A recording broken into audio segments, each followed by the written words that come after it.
Welcome to Hood Champion Boxing and Sports. In boxing, you find a way to win or you find a way to lose. Terence Crawford slipping. He's gone Hollywood. Spence must strike now. That's what some people are saying. Myself, I think this could be an opportunity for Earl Spence to get Crawford back in the ring immediately. The problem is Earl Spence has a heel up. But I think if Earl Spence has a speedy recovery, I think he should definitely hurry up and get Terence Crawford back in that ring. You know, what Terence Crawford doing these interviews, y'all got to understand, for those of you who are Spence fans and want to see Spence get revenge, somebody was like, Spence is going to get it back in blood. Yo, whatever that means, all right? You got to understand, I'm from the old school. I don't talk this young boy talk. He's going to get it back in blood. I'll tell you what. If Earl Spence is going to get something, revenge, whatever, right? Back in blood, whatever the hell that means, he's going to have to do it sooner than later. Because this is what Terence Crawford is facing. What he did is, it was historic. It's amazing, right? Crawford is going to have a lot. He's going to be in high demand over the next few months. Could be for longer than that, but especially right now, he's going to have so many different commitments that I don't care what he says.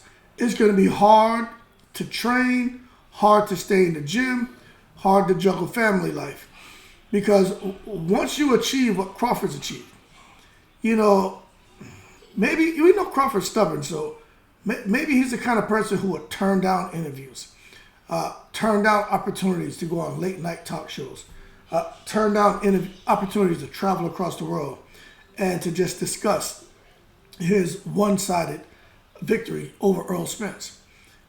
But at the same time, maybe he realizes, you know what, I won't get this opportunity again. So everything that comes his way, maybe he converges on it, and maybe that could result in him slipping a bit as far as his preparation going into that second fight for Earl Spence. Now, for those of you who are saying, nah, he's too much of a professional, no way in the world that could happen. I'll tell you this. I don't agree or disagree. I'm going to remain neutral, right? We just have to wait and see. And the reason I say that is, do you remember when Roberto Duran fought Sugar Ray Leonard? He beat Sugar Ray Leonard in that first fight. But then Roberto Duran, when he went home after that fight, he was like God in Panama.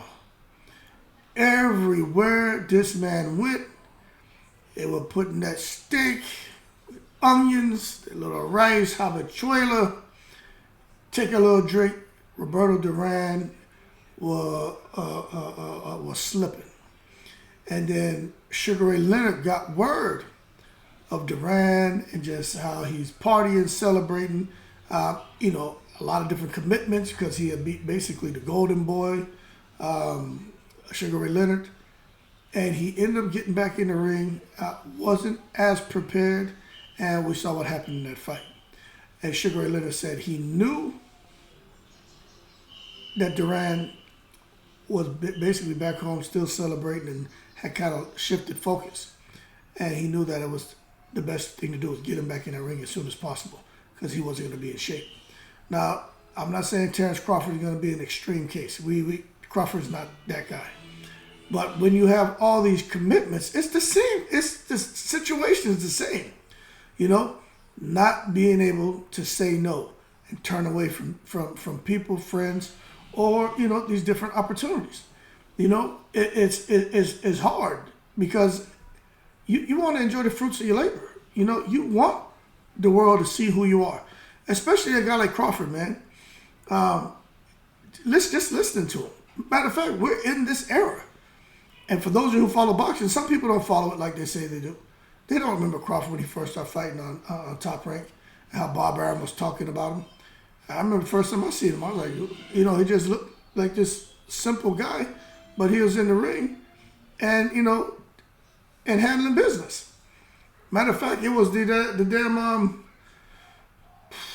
it was that Prescott, the guy who beat Amir Khan. That was on HBO. That was the first time I seen him fight. It's funny because Roy Jones was talking about it.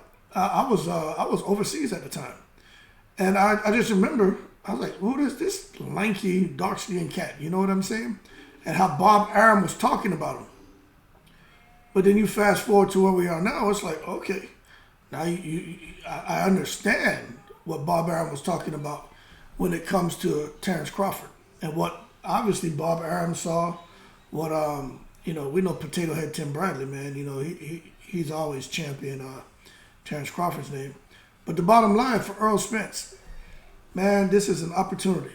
But Earl Spence is banged up so bad that who knows if Earl Spence, no matter at what weight, how he's going to perform. Even if Bud, with all these commitments, if he loses focus and doesn't get back in the gym in a timely manner, the outcome to me is it may be the same. That being said, I'm very interested to know in the next coming days, next coming weeks, next coming months, what Terence Crawford's schedule looks like.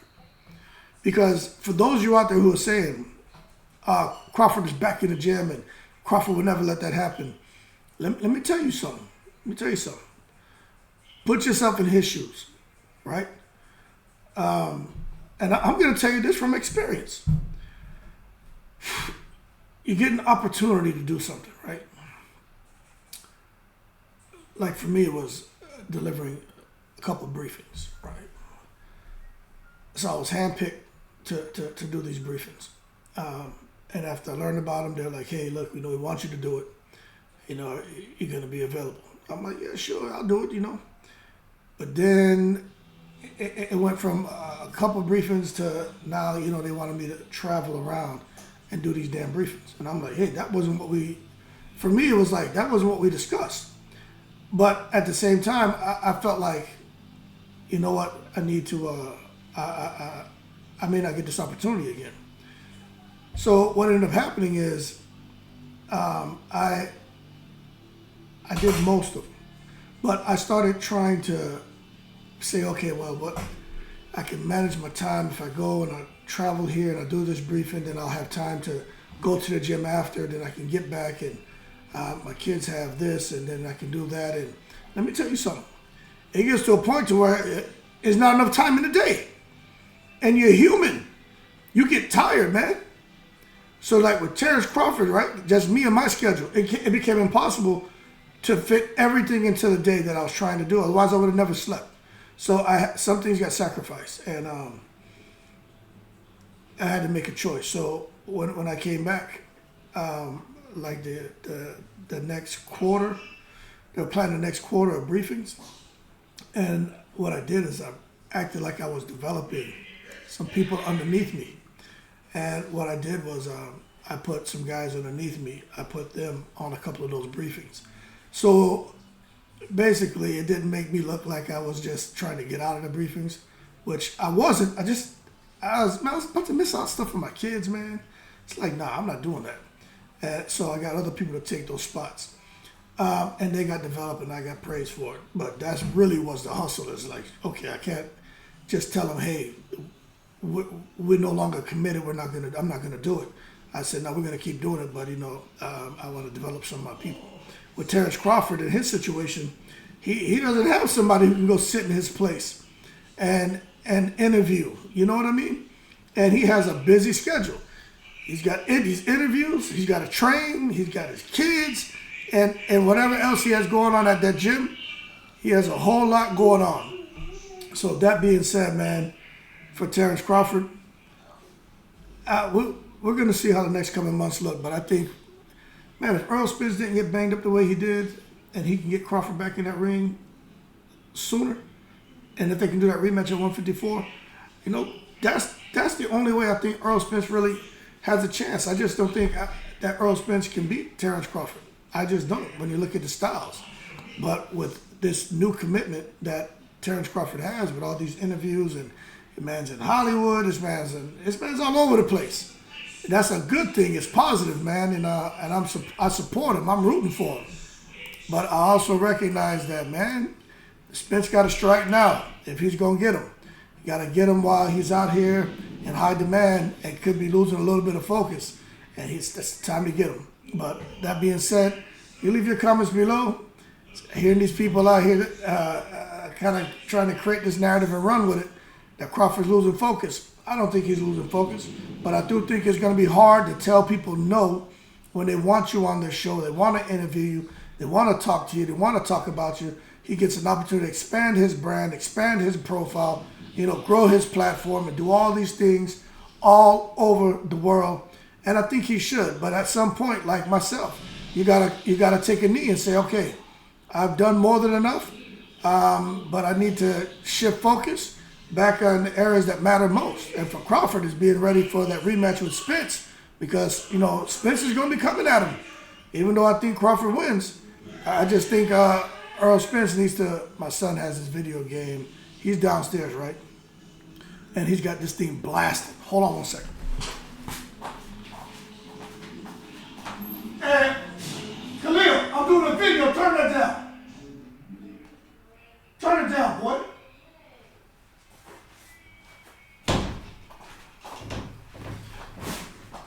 Had to go chirp him up, man. Sitting here doing a video. He know I'm on a video. He turned the damn volume up to like 1,000. But anyway, when it comes to Crawford and Spence, Spence is going to be coming at him. And Crawford's got to be ready. That being said, man, y'all keep cool. Shout out to the veterans, all 7 continents. And as far as me tightening up my little man just now, I don't edit things out the video because I'm human. And he knew better than to be blasting that damn video like that. That being said, y'all keep cool. In the breeze.